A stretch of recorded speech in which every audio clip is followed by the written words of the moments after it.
এয়া আকাশবাণী গুৱাহাটীৰ FM মহাবাহু।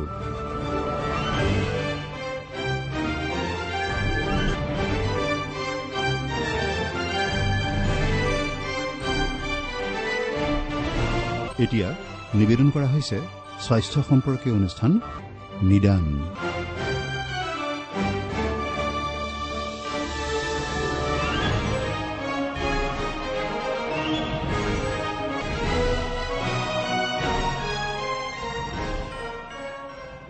সমূহ শ্ৰোতালৈ শুভেচ্ছা জনাই আৰম্ভ কৰিছো নিদান। আজি নিদান অনুষ্ঠানৰ অতিথি মেডিচিন বিশেষজ্ঞ ডাক্তৰ ৰাজীৱ কুমাৰ বৰা। নমস্কাৰ ডক্টৰ বৰা। নমস্কাৰ। আৰু আমি লোৱা বিষয়টো হ'ল উচ্চ ৰক্তচাপ আৰু নিৰাময়। আমি দেখিবলৈ পাওঁ যে চিকিৎসা বিজ্ঞানৰ অগ্ৰগতিৰ লগে লগে মানুহৰ মাজত যথেষ্ট স্বাস্থ্য সজাগতা বাঢ়িছে আৰু এই স্বাস্থ্য সজাগতা বঢ়াৰ লগে লগে কিছু ৰোগ আমি নিয়ন্ত্ৰণ কৰি ৰাখিব পৰা হৈছো। বিশেষকৈ এইবোৰ ৰোগক আমি জীৱনশৈলী ৰোগ বা লাইফষ্টাইল ডিজিজ এনেকুৱা নামাকৰণ কৰিছো। কিন্তু এটা সময় আছিল যে উচ্চ ৰক্তচাপতো যথেষ্ট মানুহৰ মৃত্যু হৈছিল বা শাৰীৰিকভাৱে অসুস্থ হৈ বিশেষভাৱে জীৱন যাপন কৰিবলগীয়া হৈছিল। এতিয়া সংখ্যা কমিছে বুলি নকওঁ, কিন্তু মানুহৰ মাজত সজাগতা বাঢ়িছে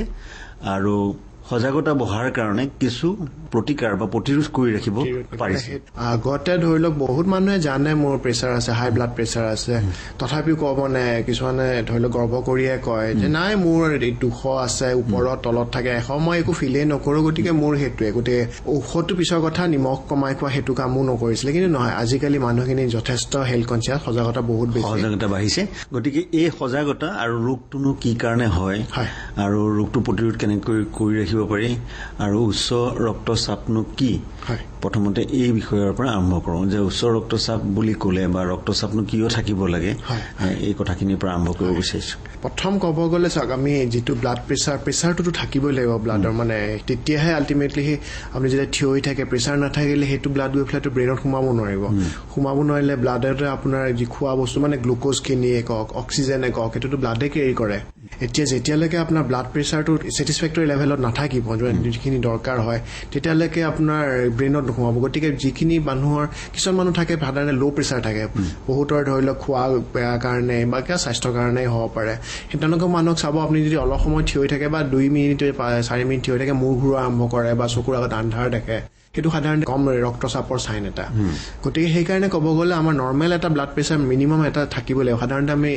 120/80 বুলি কওঁ, সেইটো একদম আইডিয়েল। সেইটো আৰু কাটি 120/80 হ'ব লাগে বুলি কথা নাই। 110 বা আপোনাৰ 70 হ'লেও চলি যাব, আৰু ইপিনে 130/84-86 হ'লেও চলি যাব। কিন্তু তাৰমানে আমি সহজ ভাষাত ক'বলৈ গ'লে ব্লাড প্ৰেছাৰ, এই প্ৰেছাৰটোৰ কাৰণে ৰক্ত চলাচল কৰাত সহায় কৰে। মানে আপোনাৰ ধৰি লওক, এতিয়া আপোনাৰ ক'ব গ'লে এটা পাম্পে যদি আপোনাৰ পানীটো ঠেলে, তেতিয়া আল্টিমেটলি পানীখিনিত এটা প্ৰেছাৰ থাকিবই, ঠেলিলে প্ৰেছাৰটো ওলাবই। গতিকে সেই যেতিয়া হাৰ্টে ব্লাডটো ঠেলিছে বুলিয়ে কৈছো, আৰু তেতিয়া আপোনাৰ শিৰত প্ৰেছাৰটো আহিবই। মানে সেই আচলতে সেই পানী ঠেলাৰ যিটো কথা, সেই একে বস্তু, সেইটোত পাম্পে ঠেলে, ইয়াত আমাৰ হাৰ্টে ঠেলে। আৰু এটা কথা ঠিক, পানীৰ তুলনাত হাৰ্টটো বাৰু বহুত বেছি কমপ্লিকেটেড বস্তু, কিন্তু যিয়ে নহওক সেইটো আল্টিমেটলি ফ্লুইডে হয়। গতিকে সহজ ভাষাত ক'বলৈ গ'লে যে প্ৰেছাৰটো আচলতে তেনেধৰণে থাকিবই লাগিব, তেনেধৰণে সৃষ্টি হয়, নহয় জানো? এতিয়া এই ৰক্তচাপৰ যিটো আপুনি সংখ্যা ক'লে, সেইটোৰ তাৰতম্য বয়স অনুযায়ী কিবা বেলেগ থাকে? ডেফিনেটলি থাকে। আপুনি যিটো কৈছে, এতিয়া ধৰি লওক আমি যিটো ক'লো একদম আইডিয়েল যিটো 120/80 বুলি কোৱা হয়, সেইটো সাধাৰণতে খুব কম মানুহৰে থাকে। কিছুমান 116, কিছুমান 124 থাকে, কিন্তু ছেটিছফেক্টৰী, কিন্তু ক'বলগীয়া একো নাই। কিন্তু এটা কথা ঠিক, মানে ধৰি লওক সদায় ইণ্টাৰনেশ্যনেল ক্লাছিফিকেশ্যন কিছুমান থাকেতো, তাত যদি আপুনি 140 ক্ৰছ কৰে, ওপৰতো বা তলৰটো 90 ক্ৰছ কৰে, তেতিয়াহ'লে আপোনাৰ গ্ৰেড 1 মানে হাইপাৰ টেনশ্যন বা উচ্চ ৰক্তচাপ বুলি কোৱা হয়। তেতিয়া ফাৰ্ষ্ট কথাটো হৈছে, প্ৰথম 3 মাহত লাইফষ্টাইল মডিফিকেশ্যন কৰিব দিয়া হয়। যেনে ধৰি লওক নিমখ কমাই খাওক, ৰাতিপুৱা হওক বা আবেলি হওক, প্ৰিফাৰেবলি ৰাতিপুৱা অলপ এক্সাৰচাইজ কৰক, মানে ডায়েটটো কণ্ট্ৰল কৰি লাইফষ্টাইলটো মডিফাই কৰক, আৰু যদি শকত হয় ডেফিনেটলি ৱেটটো কমাওক। সেইখিনি মানে মানুহজনৰ শৰীৰ চাই অকমান তাৰতম্য থাকিব পাৰে, অলপ আগা পিছা থাকিব পাৰে, একো নহয়। এতিয়া আমি প্ৰতিকাৰখিনিলৈকে যাম, তাৰ আগতে আৰু দুটামান কথা পাতি যাম। আমি প্ৰত্যেকৰ ক্ষেত্ৰতে আপুনি যিটো কথা ক'লে সেই ধৰণে ৰক্তচাপটো থাকিব লাগে লাগে গৰ্ভৱতী মহিলাৰ ক্ষেত্ৰত মানে গৰ্ভৱতী মহিলাৰ ক্ষেত্ৰতো আপোনাৰ প্ৰেছাৰটো বেছি থাকিব লাগে বুলি কথা নাই প্ৰেছাৰ একেই থাকিব কিন্তু কথাটো হৈছে আপোনাৰ যেতিয়া গৰ্ভৱতী মহিলা ধৰি লওক আপোনাৰ 8 মাহ হৈ গৈছে 8 মান্থ ক্ৰছ কৰিছে সাধাৰণতে আপোনাৰ প্ৰেগনেন্সিৰ সময়ত বহুত হৰমনেল চেঞ্জ আহে তো গতিকে সেই হৰমনেল চেঞ্জখিনিৰ কাৰণে আপোনাৰ সদায় ফ্লুইড ৰিটেনশ্যন হয় মানে গাত পানী এক্সট্ৰা বডিটোৱে ৰাখি থয় গতিকে ৰাখাৰ লগে লগে সেইকাৰণে মানুহগৰাকী সাধাৰণতে ফুলে অলপ শকতো হয় এনে খোৱাৰ কাৰণেও শকত হয় আৰু দেখিব অলপ ভৰি ফুলিছে যিটো হেঁচি দিলে ডপি যায় আৰু তেওঁলোকৰ সাধাৰণতে অলপ সেইকাৰণে প্ৰেছাৰটো ব্লাড প্ৰেছাৰটো বাঢ়িলেও আমি তথাপিও এটলিষ্ট 140 ক্ৰছ কৰিবলৈ ইমান এটা দিয়া নহয় যদি 140 ক্ৰছ কৰিছে এটা প্ৰেছাৰ ঔষধটো দিয়া হয় বা নিমখ এটলিষ্ট ইনিচিয়েলি নিমখটো কমাই চোৱা হয় যদি নহৈছে তেতিয়াহ'লে কিবা এটা প্ৰেছাৰ ঔষধ দিয়া হয় মানে কাট অফ লিমিট ইজ 140 তেখেতসকলৰ ক্ষেত্ৰতো একে আৰু এনেকুৱা কিবা কথা আছে নে যে তেওঁ গৰ্ভাৱস্থা পাৰ কৰি দিয়াৰ পিছত সেই আকৌ যেটো নৰমাল অৱস্থা হয় ডেফিনেটলি মানে কথাটো হৈছে ধৰি লওক আপোনাৰ যদি প্ৰেগনেন্সি সময়ত প্ৰেছাৰ ঔষধ কিবা খাই থাকিব লগা হৈছিল হয়তো আফটাৰ ডেলিভাৰী প্ৰেছাৰ ঔষধ মানে বন্ধ কৰিব লগা হ'ব পাৰে আধা মহিলাসকলৰতো ঔষধ দিব লগা নহয় আফটাৰ ডেলিভাৰী গতিকে সেইটো বিষয়ত চিন্তা কৰিবলগীয়া সেইটো ইমান নাই প্ৰেছাৰ ঔষধ বহুত ধৰণৰ এতিয়া আমি সাধাৰণতে হয় যে উচ্চ ৰক্তচাপত ভুগিছে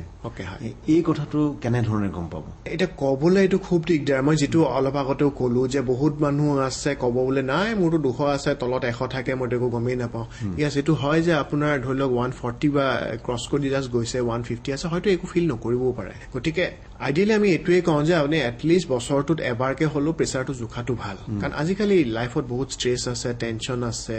খোৱাৰো নিয়মটো ইমান নহয় গতিকে বহুতৰে থাকে আৰু সাধাৰণতে আপুনি চাব অবেচিটি মানে বহুতৰে বেছি থাকে গতিকে বছৰত এবাৰ এটলিষ্ট ব্লাড প্ৰেছাৰটো জোখাওক এনেও 1 মিনিট সময় লাগে জোখিবলৈ যদি অলপ বেছি ওলাইছে প্ৰথম আপুনি এক্সাৰচাইজ কৰি পেলাই ৱেইট কমাই চাওক যদি নহয় তেতিয়া প্ৰেছাৰ ঔষধ হওক মানে মই কোৱা কথাটো এইটোৱে যে বছৰত এবাৰকে হ'লেও প্ৰেছাৰ জোখিব পিএইচি আছে গ'লেই হ'ল এনেই চবেই চাই দিব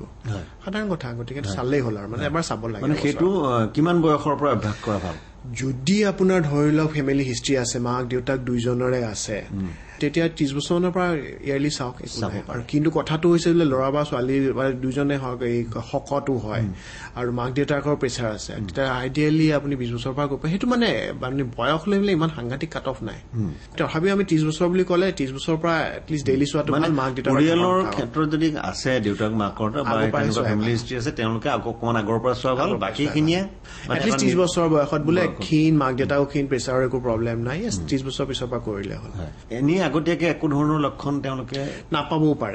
বহুতে ক'ব মোৰ ডিঙিৰ পিছফালটো বিষাইছে বা প্ৰেছাৰৰ কাৰণে মূৰ ঘূৰাইছে আচলতে বস্তুটো উল্টা হয় প্ৰেছাৰৰ কাৰণে মূৰ ঘূৰাই যদি আপোনাৰ খুব বেছি প্ৰেছাৰ আছে ষ্ট্ৰোক হ'ব ওলাইছে তাৰ আগেগে হ'ব পাৰে সেইটো বেলেগ কথা কিন্তু বহুতৰ আপোনাৰ মূৰ ঘূৰোৱাৰ কাৰণে সেইখিনি সময়ত প্ৰেছাৰটো বাঢ়ে মানে হঠাৎকে মূৰ ঘূৰাইছে ই কৈছে নাই প্ৰেছাৰ বাঢ়িছে দেখি মূৰ ঘূৰাইছে গতিকে গৈ পেলাই প্ৰেছাৰটো জোখে বেছি ওলায় চয়ে ভাবে নাই সেই মানে প্ৰেছাৰটো বাঢ়িছিল কাৰণে মূৰ ঘূৰাইছে আচলতে বস্তুটো নহয় মূৰ ঘূৰাইছিলে হয়তো কেতিয়াবা কাণৰ প্ৰব্লেমৰ কাৰণে হ'ব পাৰে বা স্পন্ডিলাইটিছ থাকিলে হ'ব পাৰে সেইটো কাৰণে মূৰ ঘূৰাইছিলে আৰু মূৰ ঘূৰালে বা আপোনাৰ ধৰি লওক খং উঠিলে বা কিবা কাৰণে বমি চমি কৰি উঠিছে সেইখিনি সময় যদি ইমিডিয়েটলি আফটাৰ মানে সেইটো হোৱাৰ পিছত চাই নহয় সদায় প্ৰেছাৰ বেছি পাব সেইটো ষ্ট্ৰেছ ফেক্টৰৰ কাৰণে হয় গতিকে প্ৰেছাৰৰ কাৰণে মূৰ ঘূৰাটো কম হয় মূৰ ঘূৰোৱাৰ কাৰণে প্ৰেছাৰটো বেছি হয় বস্তুটো উল্টা হয় এতিয়া ধৰি লোৱা হ'ল এজন নিৰোগী মানুহ হয় তেওঁৰ ক্ষেত্ৰত আপুনি ইতিমধ্যে উল্লেখ কৰিলে যে নিয়মীয়াকে যিহেতু আমি এইটো লাইফষ্টাইল ডিজিজ বা জীৱনশৈলীৰ ৰোগ বুলি কোৱা যায় আজিকালি আৰ্জিত বুলিও বহুত ক্ষেত্ৰত ক'ব পাৰি কিছু কিছু ক্ষেত্ৰত নহয় জানো গতিকে সেইসকল ব্যক্তিৰ ক্ষেত্ৰত কিছু সজাগতাটো বেলেগ হ'ব যেনেকে ডায়েবেটিছ বা মধুমেহ ৰোগত ভুগি আছে এটা কথা মই কৈছো ডায়েবেটিছ বা মধুমেহ যদি আছে তেওঁতো এটলিষ্ট আমি কওঁ যে এভৰি 15 ডেজত চুগাৰটো চেক কৰিব গতিকে আৰু কৰিলে সদায় ফাষ্টিং পিপি দুইটা কৰিব লাগে গতিকে এভৰি 15 ডেজ চেক আজিকালি সেই গ্লুকোমিটাৰ আছে মানে ঘৰতে চাব পৰা মেচিনটো আছে চুগাৰটো চেক কৰি থাকক নৰ্মেল আছে অ'কে ভাল কথা যদি গণ্ডগোল হৈছে ডক্টৰৰ ওচৰত আহক তেওঁলোকে এডজাষ্ট কৰিব লগা হ'ব পাৰে ঔষধ আৰু তেওঁলোকে প্ৰিফাৰেবলি মাহে মাহে চোৱাটো বেষ্ট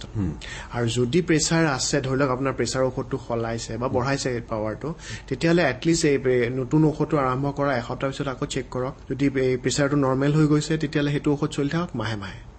আৰু যদি মিলা নাই বোলে আকৌ বঢ়াব লগা হ'ল যেতিয়ালৈকে বঢ়াই থাকে এভৰি 7 ডে মানে এসপ্তাহৰ মূৰে মূৰে চেক কৰক যেতিয়ালৈকে কণ্ট্ৰল হ'ল মাহে মাহে চেক কৰক ডায়েবেটিছ থাকিলে মাহে মাহে কৰাটো বেষ্ট হয়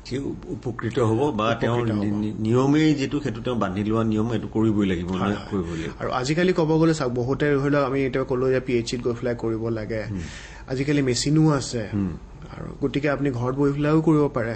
গতিকে যেনেকে কৰক কিন্তু প্ৰেচাৰটো এটলিষ্ট মাহত ডায়েবেটিছ বা ধৰি লওক বেলেগ কিবা কমপ্লিকেশ্যন কিডনিৰ কিবা প্ৰব্লেম আছে মাহে মাহে চেক কৰাটো বেটাৰ আৰু যদি একো নাই বছৰত এবাৰকে কৰক এতিয়া ডায়েবেটিছৰ কথা আমি জানিব পাৰিলো ডায়েবেটিছ যিসকল ৰোগী তেওঁলোকে এই উচ্চ ৰক্তচাপৰ ক্ষেত্ৰত নিয়মীয়াকৈ চোৱাটো প্ৰয়োজন তাৰ বাহিৰে আৰু কোনকেইটা ৰোগৰ ক্ষেত্ৰত সদায় সাৱধান হ'ব লাগে মানে আচল কথা ক'ব গ'লে চাওক আপোনাৰ যিখিনি ডিজিজ বিশেষকৈ হৰমনেল ডিজিজ এটাতো আপুনি ডায়েবেটিছ বাৰু হ'ল ছেকেণ্ড আপোনাৰ থাইৰয়ডৰ প্ৰব্লেম থাকিলে থাইৰয়ডৰ প্ৰব্লেম যদি আপোনাৰ থাইৰয়ডে কম কাম কৰিছে হাইপোথাইৰয়ডিজম বুলি যিটো কয় তেওঁলোকৰ সাধাৰণতে প্ৰেছাৰ থাকিবই সাধাৰণতেই থাকে গতিকে তেওঁলোকৰ যেতিয়ালৈকে কণ্ট্ৰল নহয় তেতিয়ালৈকে আপোনাৰতো সপ্তাহে সপ্তাহে চাব লাগিব ড'জ এডজাষ্ট কৰালৈকে তেওঁলোকে হয়তো 2 মাহ বা 3 মাহৰ মূৰে চাই থাকিব পাৰে কিন্তু তথাপিও মানে বেষ্ট হৈছে মাহে মাহে কৰাটো কাৰণ মই এইকাৰণেই জোৰ দিছো বাকীবিলাক ঠিক আছে আপুনি বেলেগ হৈছে ব্লাড ড্ৰ কৰি বেজি ভৰাই পেলাই ব্লাড ওলাই পৰীক্ষা কৰিব লাগে এইটোতো একো নাই সাধাৰণ জাষ্ট আপুনি সেই কাফটো ৰেপ কৰি পেলাই চাবহে লাগে গতিকে মাহত এবাৰ চাওঁনে কি আপত্তি আছে তেওঁৰ কাৰণে ভাল চবৰ কাৰণে ভাল ক'ব গ'লে সেইটো কাৰণে গতিকে সেইটোৱে কম যদি কিবা আপোনাৰ ৰোগ আছে তাৰ কাৰণে প্ৰেছাৰো আছে ছেকেণ্ডেৰী হাইপাৰটেনশ্যন বুলি কয় এটলিষ্ট মাহত এবাৰকে চেক কৰক নৰ্মেল থাকিলে এইবোৰ হ'ল ৰোগৰ ক্ষেত্ৰত নহয় জানো এতিয়া খোৱা বোৱা যিসকলৰ উচ্চ ৰক্তচাপ আছে তেওঁলোকে খোৱা বোৱাৰ ওপৰত যথেষ্ট গুৰুত্ব দিবলগীয়া হয় আৰু লগে লগে আমি অকণমান নিম্ন চাপৰ কথাও পাতি যোৱা ভাল হ'ব নহয় জানো গতিকে উচ্চ ৰক্তচাপৰ সৈতে নিম্ন ৰক্তচাপতনো কি হয় আচলতে হয় ঠিকেই এতিয়া চাওক এনে আমাৰ মেডিকেল চায়েন্সত একজেক্টলি আপোনাৰ যেনেকে আমি কওঁ 140 140/90 ক্ৰছ কৰিলে মানে প্ৰেছাৰ বেছি থাকে সেনেকে ল' প্ৰেছাৰৰ কোনো মানে মাত্ৰা নাই কিছুমান ৰোগী দেখিব আপোনাৰ 100/60 আছে ফটকে থিয় হৈ দিলে মূৰ ঘূৰাই বা চকুৰ আগত আন্ধাৰ দেখে সেইটো তেওঁৰ কাৰণে ল' প্ৰেছাৰ মানে ধৰি লওক 3 মিনিট লাইনত থিয় হৈ আছে মূৰটো পাতত লাগিছে মূৰ ঘূৰাই পৰিলে সেইটো ল' প্ৰেছাৰ কিছুমান এনেকুৱা মানুহ আছে আপুনি 80/60 দেখিব প্ৰেছাৰ তেওঁ গৈ পেলাই লাইনত 1 ঘণ্টাও থিয় হৈছে থিয় হলেও একো প্ৰব্লেম নাই গতিকে তেওঁৰ কাৰণে এইটো ল' প্ৰেছাৰ নহয় কিছুমান মানুহৰ নৰ্মেলি প্ৰেছাৰ কমেই থাকে গতিকে এনেও যদি সেইটো প্ৰেছাৰত তেওঁৰ একো প্ৰব্লেম হোৱা নাই ট্ৰিটমেণ্ট কৰিব লগা একো নাই কিন্তু যদি মূৰ ঘূৰাইছে সাধাৰণতে আৰু এটা কথা ক'ব লাগিব যে ল' প্ৰেছাৰ মানুহৰ এনেই নহয় কিন্তু কাৰণ যদি অলপ প্ৰেছাৰটো কমে সেইটো গাটোৱে নিজে এডজাষ্ট কৰে হয়তো তেওঁৰ কিবা হৰমনেল প্ৰব্লেম আছে নহলে আৰু বহুত মানুহৰ গাত একদম ব্লাড কম এনিমিয়া বুলি যিটো কয় সেই এনিমিয়াত হয় সেইটো কম থাকিলে সাধাৰণতে প্ৰেছাৰ কম খুব ওলায় প্ৰেগনেঞ্চিত বিৰাট কমন এই বস্তুটো আৰু এনিমিয়া গতিকে ছেকেণ্ড কজ মানে যিহৰ কাৰণে প্ৰেছাৰটো কমিছে কজটো ট্ৰিট কৰক প্ৰেছাৰ নিজে আহি যাব চিন্তা কৰিব নালাগে আৰু তথাপিও যদি ভাবিছে মানে ট্ৰিটমেণ্টটো কৰি থকাৰ সময় লাগিব তেতিয়া এটলিষ্ট এই কেইদিনমান যদি কিডনি চিনি একো প্ৰব্লেম নাই অকণমান নিমখটো বেছিকৈ খাব দিয়ক স্লাইটলি মানে ORS দিয়ক ORS আমি যিটো ডায়েৰিয়াত দিওঁ ডেইলি 1 লিটাৰকৈ ORS দিয়ক যদি আপোনাৰ ছডিয়াম বাহিনী কম আছিলে নিজে নিজে উঠিয়ে যাওক প্ৰেছাৰটো উঠিয়ে আহিব গতিকে সেইটোৱে কিন্তু মেইন কথাটো হৈছে ল' প্ৰেছাৰ কিয় হৈছে সেইটোৱে মেইন কাৰণ কেতিয়াবা ডায়েবেটিছ বা মধুমেহ ৰোগীৰ ক্ষেত্ৰত আমি দেখোঁ যে তেওঁলোকে বহুদিন ধৰি লওক মিঠাই বা সেইবিলাক বস্তু বাছি খোৱাৰ ফলত তেওঁৰো নিম্ন ৰক্তচাপত ভোগা ডায়েবেটিছত সাধাৰণতে আপুনি যিটো কৈছে হয় এই ল' প্ৰেছাৰ থাকে খুব কমৰ থাকে কিন্তু সাধাৰণতে প্ৰেছাৰ বেছি হ'লে 1 নম্বৰ কাৰণে যে সাধাৰণতে ডায়েবেটিছ মানুহখিনি খাব আপুনি 10 জনৰ যদি 5 জনৰ এটলিষ্ট 4 জনে শকত হ'ব মানে অভাৰৱেট থাকিব হাৰ্ডলি এজনমান ক্ষীণ ওলাব সেই ক্ষীণ মানুহজন যদি আপুনি ভালকে সুধি পেলাই চাই গম পাব যে তেওঁ ডায়েবেটিছ বহুত বছৰ হ'ল এতিয়া হয়তো অকণমান কিডনি প্ৰব্লেম বা কিবা আৰম্ভ হৈছে কাৰণ লাহে লাহে ক্ষীণাই আহিছে সাধাৰণতে আমাৰ এটলিষ্ট এছিয়ান ছেটআপ বা এটলিষ্ট ইণ্ডিয়াৰ ছেটআপত ডায়েবেটিছৰ আপোনাৰ more than 80% মানুহ শকতে হয় আৰু যেতিয়া আপোনাৰ ৱেইট বেছি থাকিব আপোনাৰ প্ৰেছাৰ বেছি থাকিব ইয়েছ আপোনাৰ ক্ষীণ মানুহ থাকে সেইখিনি কাৰণে যদি চাই আপুনি তেতিয়াহ'লে অকণমান লাইফষ্টাইল মডিফাই কৰিব লাগিব আৰু যেনেকৈ ধৰি লওক অলপ নিমখটো বেছি খাব দিব লাগিব আৰু ধৰি লওক আপুনি বহুত সময় থিয় হৈ থাকিব নালাগে সেইটো ডায়েবেটিছৰ কমপ্লিকেশ্যনো হয় দেই বহুত বছৰ ডায়েবেটিছ থাকিলে ফটকে যদি থিয় হৈ দিয়ে নাৰ্ভখিনি অলপ উইকনেছৰ কাৰণে কৈছোঁ মানে এলাবৰেটলি নাযাওঁ আৰু কিন্তু সেই থিয় হৈ দিলে আপোনাৰ তেজখিনি কেতিয়া ভৰিৰ পৰা ঘূৰি আহিব নোৱাৰে একদম সহজ ভাষাত কৈছোঁ আৰু তেতিয়া আপোনাৰ মূৰটো পাতল লাগিব কাৰণ ব্ৰেইনে তেজ নাপালেতো কোনো লাগিব গতিকে সেইখিনি মানুহক সাধাৰণতে এইটোৱে বুজোৱা হয় যে আপোনালোকে যদি ইনকেছ থিয় হৈ লগা হয়ো তেতিয়াহ'লে অকণমান লাহে লাহে কৰিব একদম মাটিৰ পৰা ডাইৰেক্ট থিয় হৈ নিদিব লাগিলে চকীত 1 মিনিট বা 2 মিনিট বহিব তাৰপিছত থিয় হৈব আৰু প্ৰিফাৰেবলি থিয় হৈলে ৱালৰ ওচৰত থিয় হৈব এটলিষ্ট প্ৰথমে যাতে মূৰ ঘূৰালে এটলিষ্ট ধৰিব পাৰে কিন্তু এওঁলোকৰ পেচেণ্টৰ সাধাৰণতে এইটো ডায়েবেটিছৰ কমপ্লিকেশ্যন হয় আৰু গতিকে এইবোৰ দীঘলীয়া ডায়েবেটিছত হয় গতিকে সেইখিনি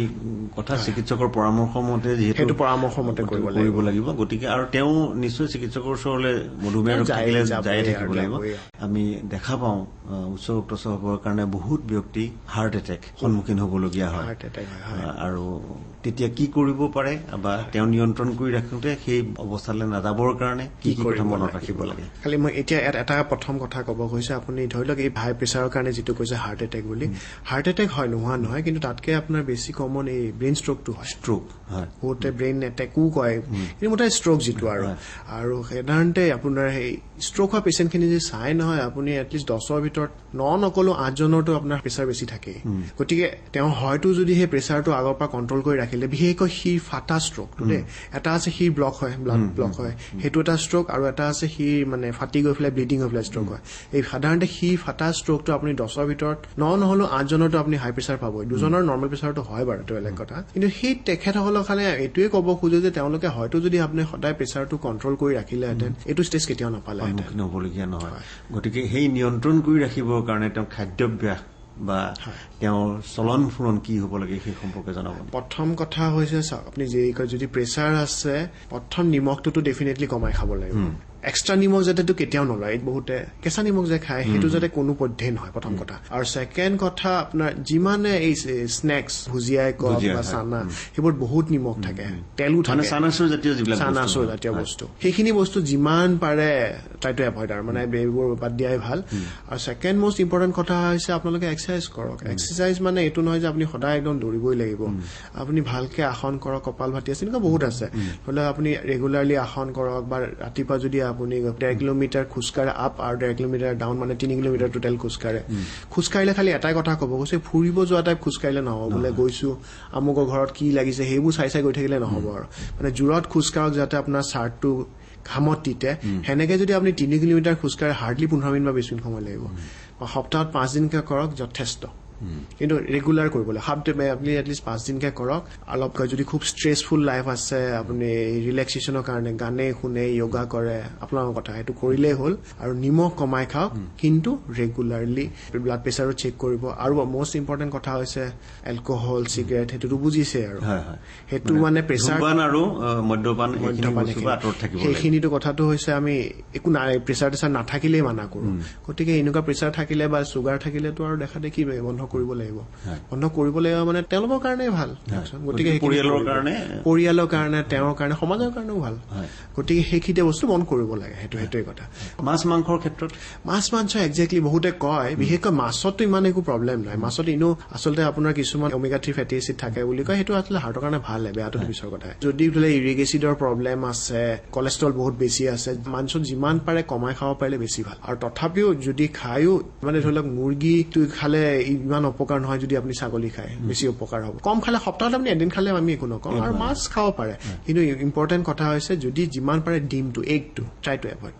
সেইটো এভইড কৰিব পাৰিলে প্ৰস্ৰাৱৰ সমস্যা থাকিলে সেইটো নোখোৱা কাৰণ এইটো যথেষ্ট কলেষ্ট্ৰল থাকে সেইখিনি কথা মনত ৰাখিব লাগিব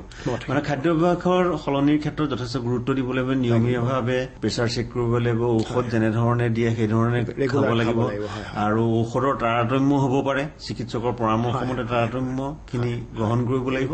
এইখিনি যদি কৰি থাকে তেতিয়াহ'লে উচ্চ ৰক্তচাপ এটা ডাঙৰ সমস্যা নহয় আপোনাৰ এটলিষ্ট ষ্ট্ৰোকৰ পেচেণ্টটো ইনো নাইকিয়া হয় কিন্তু উচ্চ ৰক্তচাপৰ কাৰণে কিছু জটিলতা আহিব যদিহে তেওঁ যিখিনি আপুনি পৰামৰ্শ দিলে নকৰে সেইখিনিয়ে জটিলতা আনিব পাৰে ডক্টৰ বৰা আপোনালৈ ধন্যবাদ থাকিল নমস্কাৰ ধন্যবাদ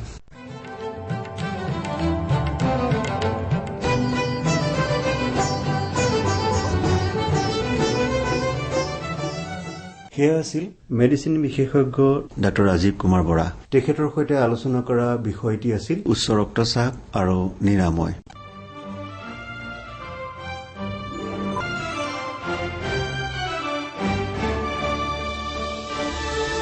স্বাস্থ্য সম্পৰ্কীয় অনুষ্ঠান নিদান শুনিলে প্ৰযোজনা কৰিলে সঞ্জয় গোস্বামী।